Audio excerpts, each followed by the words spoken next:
Eric Horn here with Brett Dawson after the Thunder's 110-108 loss to the Atlanta Hawks. Climactic ending there, Brett. Crazy finish. A crazy finish there. Russell Westbrook was a little hot.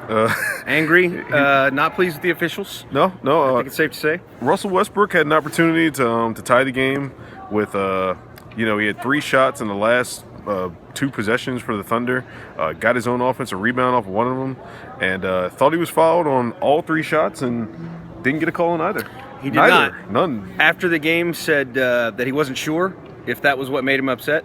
We are sure it is what made him upset. He was upset with the officials. He yelled things at the officials. We won't say those things here. Some of them were not clean.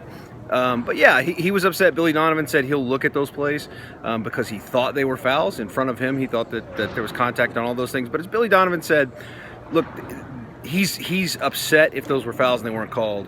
But the Thunder had a lot bigger problems than just the final seconds. Mm-hmm. Atlanta went small. They didn't have Dwight Howard. And Billy Donovan said they had some trouble in Atlanta when the Hawks were small. And the Hawks really hurt him. They hurt him a lot with some really bad switches, some bad mismatch situations. Dennis Schroeder really killed him. Paul Millsap gave him problems. They just had a really hard time defending most of the night. And for people who like to make the argument for a guy like an Anthony Morrow or an Enes Kanter starting or playing extended minutes, these are the kind of games where teams take advantage of those mismatches. Enes Kanter had Paul Millsap on him at times. He had Dennis Schroeder drive past him at times and score buckets. Those 2 guys were the key guys scoring the baskets for the Hawks tonight. And Enes Kanter showed his frustration at times. And even on the offensive end, when the Thunder would try to get the ball to Enes Kanter in those advantageous situations where he can, maybe dominate a second unit big, he didn't score any points on his own personal moves. They were all on putbacks. He had 8 points tonight. He really had a frustrating night in terms of his offense and his defense. And the Thunder had a hard time really dealing with Atlanta's smaller lineups. And credit to Atlanta, they exploited them tonight. They went on a 12-4 run to end the game in the last 4 minutes. Russell Westbrook went cold from the field after he had a really pretty efficient start for them. Not so much start, but the second quarter he was pretty efficient, and the third quarter as well. But that 12-4 run in the last 4 minutes really killed the Thunder and sends them to 16-12 going onto the road against New Orleans and Boston.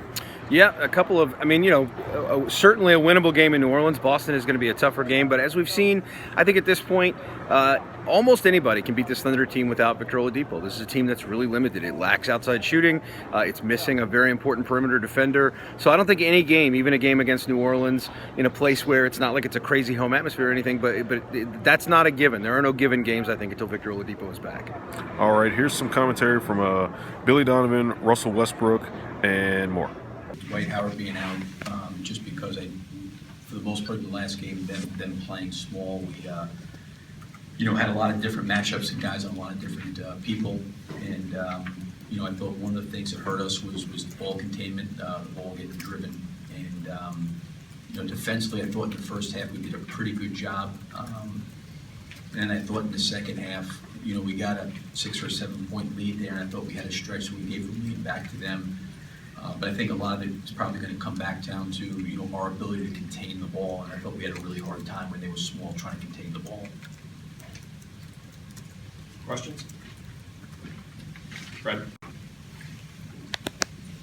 Billy, you went to that lineup with Jeremy Grant at the 5 right at the end. They played Millsap at the 5 a lot throughout the game. I'm just wondering if you considered going to that earlier in the game and why you decided to go to it in that moment as opposed to earlier. A little bit, but I think this, the strength of our team is our front court in terms of the size and the strength we have, and I really wanted to stay, somewhat not at the expense of obviously just playing the game, but we weren't able to play Steven and Ennis tonight. I get that, but I think for our bigs, the opportunity tonight to play against these guys and have to move their feet and do some of those things, I think will be very, very beneficial. Listen, it really didn't make a difference, because we switched there at the end, and we weren't able to contain Korver coming off, and he found Millsap on the baseline for a shot.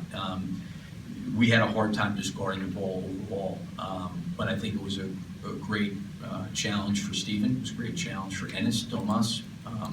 I know that Joffrey and Nick didn't play a ton of minutes, but it was a challenge there for them. So I just did not feel for the majority of the game, I'm just going to have our guys, on the bench and kind of just submit and say, okay, we're going to have to play small the entire game. We had Jeremy at the 4 quite a bit and allowed us some flexibility, and certainly for Steven and Ennis, Millsap's a hard cover. It just is a hard cover for a lot of people.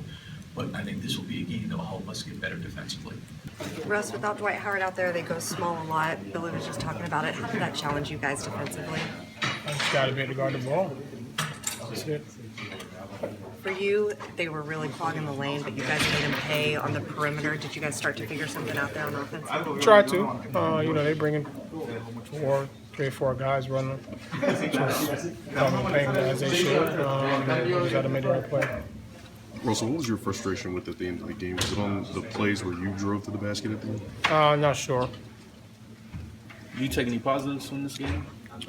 We don't have more victories around here, buddy. What did you think of the way that the team was able to sustain the offense when you were out during the beginning of the fourth quarter and the end of the third? I did a good job of moving the ball, being aggressive on both sides, getting to the basket, attacking the paint. The paint opened up a little bit. We got some easy buckets. Jeremy Grant had a season high. Dre stepped up, hit some threes. How important is it that those guys continue to build on their game? It's very important because teams are relying on those guys to make shots, and they got to be able to step up and shoot them regardless of miss and make. Just better shoot the basketball when they're open. Did you feel like y'all executed properly in those final few seconds to get the shot y'all wanted? Yep.